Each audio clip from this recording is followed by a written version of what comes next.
मैं doctor S K. Pandey, अध्यक्ष ICAR sugarcane breeding institute regional centre Karnal, कृषि पाठशाला में आपके लिए नए पाठ के साथ उपस्थित हूँ।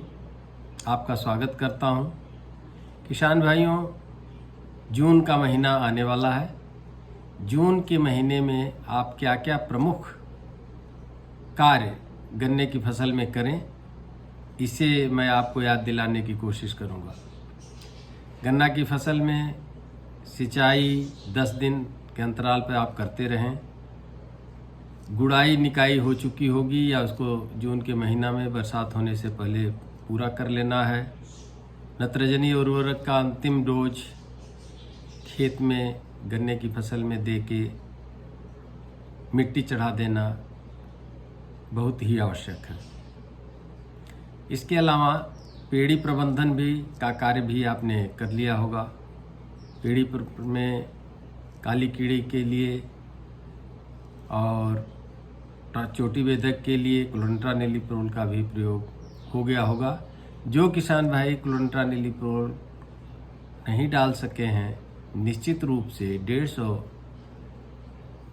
ml क्लोरेंट्रानिलीप्रोल 300 लीटर पानी में मिला के पौधों की जड़ों में कॉलर ड्रेंचिंग करें। लेकिन ध्यान यह दें कि खेत पूर्व सिंचित हो, जिसमें पैर टिकता हो, मतलब बत्तर आ गया हो। सूखे खेत में डालकर पानी न भरें। अगर किसी किसान भाई के खेत में दीमक की समस्या दिखाई दे रही हो, पौध पीला पड़ रहा हो, कहीं पैचेज में जमाव कम हुआ हो या जमी हुई फसल पीली पड़ रही हो, हाथ से छूने पर निकल जाती हो, ऐसे खेतों में या तो स्पॉट ट्रीटमेंट कर दें। 5 ml क्लोरपाइरिफास 20 cc तरल दवा का प्रति लीटर घोल बनाकर उन जगहों पर डाल दें जहां दीमक की समस्या है।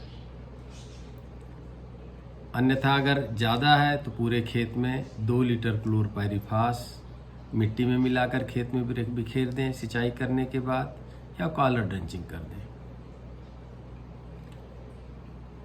और इस जून के महीने में पश्चिमी उत्तर प्रदेश के एरिया में व्हाइट ग्रब कीड़े का प्रकोप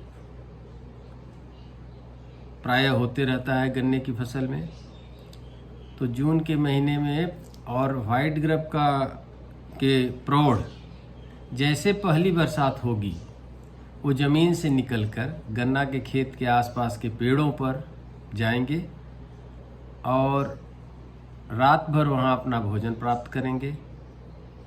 भोजन प्राप्त करने के बाद नर और मादा पुनः ज़मीन में वापस आएंगे। मादा अंडे देगी। यह कार्यक्रम 1 हफ्ते तक चलेगा।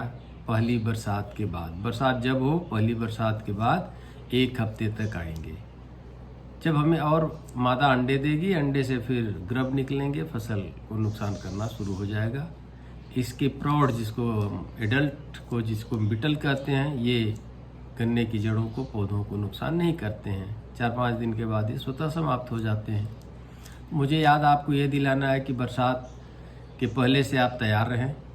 जैसे आपको अपने घर के लालटेन पे, बल्ब पे, जहाँ भी इन बिटिल की उपस्थिति दिखाई दे, तो बरसात के नेक्स्ट डे आसपास की झाड़ियों पर, पेड़ों पर क्लोरपाइरिफास 20 cc दवा का छिड़काव कर दें, या डाइमेथोएट 30% तरल का छिड़काव कर दें, या इमिडाक्लोप्रिड का 1 ml पर लीटर पानी में मिलाकर छिड़काव कर दें, जिससे कि निश्चित रूप से ये बिटल निकलेंगे, पेड़ों पे, पौधों पे जाएंगे और उनको खा के मरेंगे। किसान भाई, विभिन्न प्रकार के ट्रैप इसके उपलब्ध हैं, इसको भी आप लगा सकते हैं। तो मुझे याद दिलाना है कि व्हाइट ग्रब का प्रकोप जून के महीने में आपकी फसल में हो सकता है। इसके सिवाय खेत को साफ सुथरा रखना है और पूरी तरह से बरसात से पहले अपने खेत में सारे कृषि कार्यों को पूरा कर लेना है, क्योंकि यह फसल अब आपकी ग्रैंड ग्रोथ पीरियड में जाएगी। जुलाई के बाद फसल की बढ़वार हो जाती है, जिसमें घुसना मुश्किल होता है। अब और कुछ पौधों में कुछ अगर किसान भाइयों को दिखाई दे कि पत्तियों पर सफ़ेद सफ़ेद कतार में छोटे छोटे जाले बने हुए हैं, पूरी पत्तियां भरी हुई हैं, तो आप इक्का दुक्का अगर खेत में दिखाई दे तो अड़ोस पड़ोस के खेत से भी उसको तोड़ कर निकाल दें। अगर पूरे खेत में दिखाई दे रहा, ये है माइट, अष्टपदी, येलो माइट, रेड माइट, दो तरह के माइट गन्ने की पत्तियों पर आ जाती हैं। पूरी पत्ती छींटदार हो जाती है, सफ़ेद सफ़ेद धब्बे हो जाते हैं। अगर उनको आप देखें तो बहुत छोटे छोटे अष्टपदी जाले के अंदर दिखाई देती है। अगर ऐसा दिखाई देता है तो किसान भाई केलथेन अकेरीसाइड है। अगर केलथेन नहीं है तो डाइमेथोएट 30% तरल दवा 1 मिलीलीटर प्रति लीटर पानी में स्टिकर के साथ मिलाकर छिड़काव कर दे, या मेटासिस्टाक्स 25 EC तरल का भी छिड़काव करे। ये दोनों कीटनाशी अकेरीसाइड का भी काम करते हैं। इनका छिड़काव कर दें और 1 हफ्ता के बाद पुनः आवश्यक हो तो इसका छिड़काव कर दें। तो जून माह में प्रमुख कार्य किसान भाइयों को गन्ने की फसल में यह करने की आवश्यकता है। धन्यवाद।